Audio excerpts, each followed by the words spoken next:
Hello genius, welcome to our channel enlightenment physics. আজ আমরা relation between angle of the field lines আর magnitude of the charge, অর্থাৎ কোনো আধান থেকে যে ফিল্ড লাইন্সগুলি বার হয়েছে সেটি যে কোণ করে থাকে, সেই কোণের সাথে আধানের যেটি মান তার যে সম্পর্ক তার নিয়ে আলোচনা করব।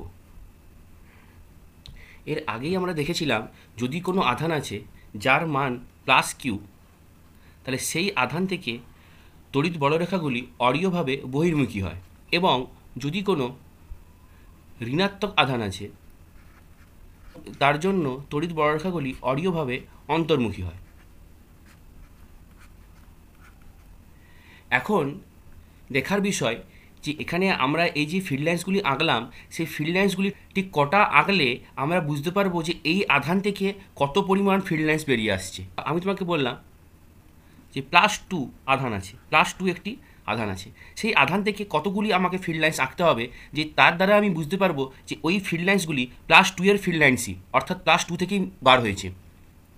বা ধরো বললাম -4 কুলম্ব চার্জ, তো সেক্ষেত্রে কটি ফিল্ড লাইন্সকে অন্তর্মুখী আঁকলে বুঝতে পারবো যে এই -4-এর জন্য অতগুলি ফিল্ড লাইন্সই, মানে ওই যত সংখ্যক ফিল্ড লাইন্স আঁকবো সে তত সংখ্যক ফিল্ড লাইন্সই ভিতরে আসবে। মানে এখানে আধানের মানের সঙ্গে ফিল্ড লাইন্সের ঠিক কী সম্পর্ক সেটি দেখব। তো প্রথমেই তোমাকে আমি বলে রাখি, এখানে কোনো বাধ্যবাধকতা নেই যে তোমাকে সংখ্যায় কটি আঁকতে হবে, কিন্তু মনে রাখতে হবে যে যদি তুমি একটি নির্দিষ্ট আধানের মানের জন্য একটি নির্দিষ্ট সংখ্যক ফিল্ড লাইন্সকে এঁকে নাও, তাহলে পরবর্তী ক্ষেত্রে সেই মানের অনুসারে অন্যান্যগুলিকেও আঁকতে হবে। কেমন জিনিসটা একটু দেখে নিই। ধরো আমি +2 কুলম্ব একটি আধান নিলাম এবং আমাকে আঁকতে বলা হলো এর ফিল্ড লাইন্সগুলিকে। তাহলে যদি আমি এই +2 আধান থেকে ধরলাম 4টি ফিল্ড লাইন্সকে আমি বাইরে বার করলাম, তাহলে যদি আমাকে এই +2 এর মতন +4 আধানের জন্য আমাকে ফিল্ড লাইন্স আঁকতে বলে, তাহলে এই যে +2 এর জন্য যেহেতু 4টেকে আমরা বহির্মুখী করেছিলাম, তাহলে সেই রেশিও ওয়াইজ আমাকে এখানে 8টা ফিল্ড লাইন্স আঁকতে হবে। তাহলে আশা করি তোমরা ধরতে পারছো ঠিক কী বলতে চাইছি আমি। তাহলে আমরা ঠিক যে পরিমাণ ফিল্ড লাইন্সকে একটি আধান থেকে বার করব, পরবর্তী ক্ষেত্রে সেই রেশিওর ওয়াইজই আমাকে বাকিগুলিকে সেই ছবিগুলি আঁকতে হবে। যেমন ধরো একই জিনিস আমি তোমাকে আঁকতে বললাম, তুমি কি করলে, তোমাকে +2 কুলম্ব আধান দেওয়া হলো, তুমি কি করলে, তুমি এই +2 থেকে ধরলাম 10টি ফিল্ড লাইন্সকে বাইরে আঁকলে।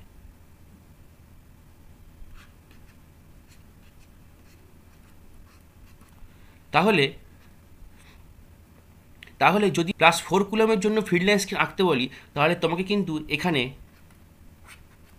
20টা ফিল্ড লাইন্সকে আঁকতে হবে।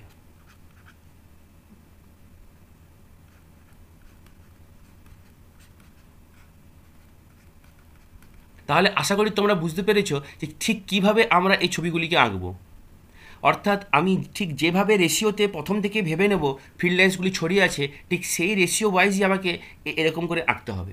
যদি এক্ষেত্রে এখানে আমি মাইনাস আধান নিতাম, আমি এখানে -2 আধান নিলাম, তাহলে -2 এর জন্য কিন্তু যদি এখানে +2 এর জন্য আমি 4টে ফিল্ড লাইন্সকে বাইরে করেছি, তাহলে -2 এর জন্য কিন্তু আমাকে 4টে ফিল্ড লাইন্সকে অন্তর্মুখী করতে হবে।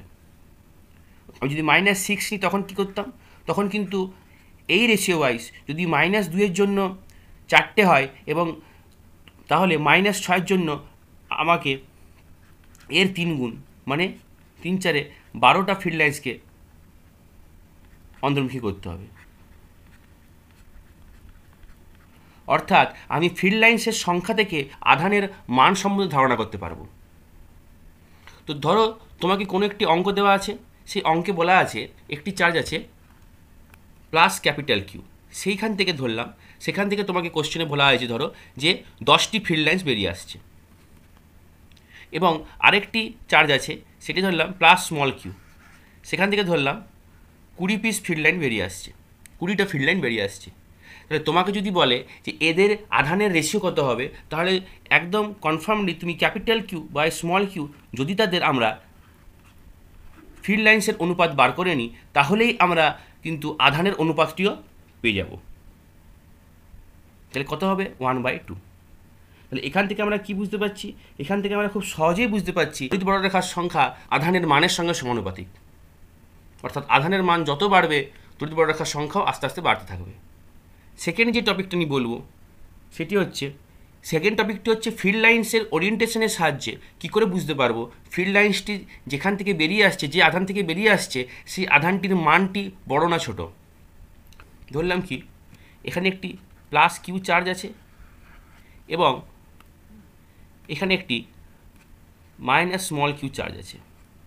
তো এখানে দেখানো আছে প্লাস কিউ থেকে একটি ফিল্ড লাইন্স এভাবে বেরিয়েছে, মাইনাস কিউতে এভাবে প্রবেশ করেছে। তাহলে আমরা জানি প্লাস কিউ থেকে ফিল্ড লাইন্স বাইরের দিকে হয়, বহির্মুখী হয়, আর মাইনাস কিউর জন্য অন্তর্মুখী হয়। তাহলে এই যে ফিল্ড লাইন্সটি দেখতে পাচ্ছি, এই ফিল্ড লাইন্সটির দ্বারা আমরা কি করে বুঝবো যে কোন আধানটি বড় এবং কোন আধানটি ছোট? আমি কিন্তু এখানে আধান বড় ছোট বলতে আধানের মানের কথা বলছি, মাইনাস বা প্লাসের কথা বলিনি। যে এখানে আমি বলতে চাইছি যে এই যে কিউ মানের আধান আছে সেটি প্লাস কিউয়ের থেকে ছোট নাকি বড় নাকি সমান। তাহলে একটি জিনিস জেনে রাখা প্রয়োজন যে যদি আমাদের ফিল্ড লাইন্স আমরা আঁকছি তাহলে সেটিকে সিমেট্রিক্যালি আঁকতে হবে। মানে কি, ধরো যদি আমি ধরলাম এটি হচ্ছে লাইন জয়নিং লাইনটি এই দুটি আধানের মধ্যে, তাহলে যদি এদিকের ফিল্ড লাইন্সটি এইভাবে আছে তাহলে কনফার্ম যে এদিকের যে ফিল্ড লাইন্সটি আছে সেটিও ঠিক এভাবেই থাকবে।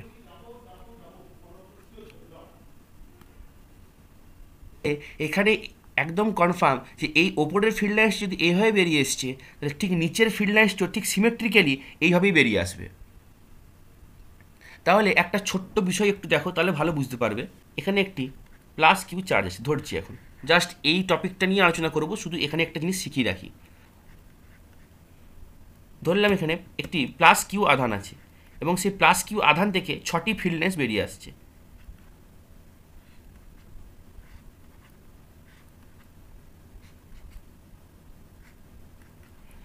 তাহলে এই যে 6টি ফিল্ড লাইন্স বেরিয়ে এসছে, তাহলে এই টোটাল এখানে অ্যাঙ্গেল হচ্ছে 360, আর এখানে প্রত্যেকটি ফিল্ড লাইন সিমেট্রিক্যাল হওয়ার জন্য এখানের অ্যাঙ্গেলটা কত হবে? এই অ্যাঙ্গেলটা হবে 60 ডিগ্রি, তার পাশের অ্যাঙ্গেলটাও 60 ডিগ্রি, তার পাশের অ্যাঙ্গেলটাও 60 ডিগ্রি, অর্থাৎ এই 360কে সমান 6টি ভাগে ভাগ করলে প্রত্যেকটি অ্যাঙ্গেল হবে 60 ডিগ্রি।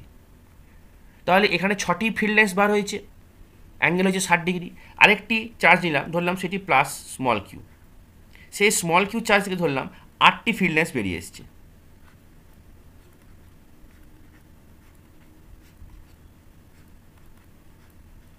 তাহলে যদি 8টি ফিল্ড লাইন্স বেরিয়ে আসে তাহলে এখানে টোটাল অ্যাঙ্গেল 360, তাহলে 360কে টোটাল 8 ভাগে ভাগ করলে এই অ্যাঙ্গেলটি 45 হবে। তাহলে প্রত্যেকটি অ্যাঙ্গেল 45 করে। তাহলে দেখো এর আগের টপিকে আমরা দেখেছিলাম আধানের যত তড়িৎ বক্ররেখার সংখ্যা বেশি হবে তত আধানের মানটিও বেশি হবে। অর্থাৎ এখানে দেখো এই প্লাস স্মল কিউটি থেকে 8টি ফিল্ড লাইন্স বেরিয়ে এসছে, তার মানে প্লাস স্মল কিউয়ের আধানের মানটি বেশি। কিন্তু দেখো এখানে দুটি ফিল্ড লাইন্সের মধ্যে অ্যাঙ্গেল কিন্তু 45, অর্থাৎ অ্যাঙ্গেল যত কম হবে দুটি ফিল্ড লাইন্সের মধ্যে আধানের পরিমাণটিও তত বেশি হবে। এখানে দেখো আধান ছিল 60, অর্থাৎ এখানে প্লাস কিউয়ের তার জন্য 6টি ফিল্ড লাইন্স বার হয়েছে, অর্থাৎ এখানে প্লাস কিউয়ের মানটি কম।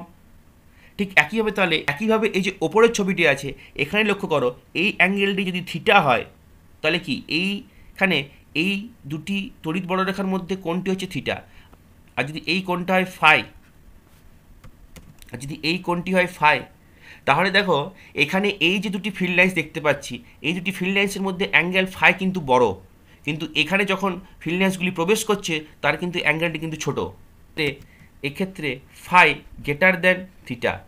যখন দুটি পাশাপাশি তড়িৎ বক্ররেখার কোণের মান বড় হয় তখন সেইখানের আধানের মান ছোট হয়। মানে উল্টো বলতে পারি যে কোণের মান যদি পরপর পাশাপাশি অবস্থিত দুটি তড়িৎ বক্ররেখার মধ্যে কোণের মান ছোট হলে আধানের মান বড় হবে। অর্থাৎ দেখো এখানে তাহলে এইখানে এই থিটার মানটি ছোট হয়, স্মল কিউটি তাহলে বড়, অর্থাৎ এই যে অপশনটি আছে small Q greater than capital Q সেটি ঠিক হবে। আশা করি তোমরা এই কনসেপ্টটি বুঝতে পেরেছো। যদি এই কনসেপ্টটি ভালো লেগে থাকে আমার চ্যানেলটি সাবস্ক্রাইব করে নিও। Thanks for watching. Bye genius.